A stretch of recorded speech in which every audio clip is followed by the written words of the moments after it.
sec x plus tan x আর নিচে হলো sec x minus tan x সমান 3 হলে sin x সমান কত?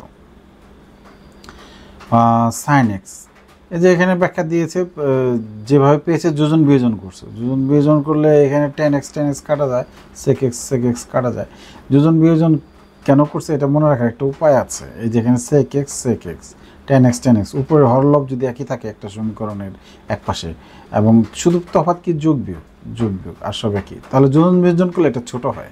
হ্যাঁ, এই আকৃতির যে কোনো সমীকরণ যোজন বিয়োজন করলে ছোট হবে। হ্যাঁ, তাহলে পরে যোজন বিয়োজন করলে ছোট হইলো, যে 2 কাটা যায়, এখানে 2 হয়। sec x cot x সমান 2। এবার sec x 1 by cos x আর cot x cos x by sin x, তাহলে cos কাটা গেল 1 বাই sin x সমান 2। এটাকে উল্টায় দিলেই sin x সমান হাফ। তাহলে sin x এর মান আমরা পেয়ে গেলাম।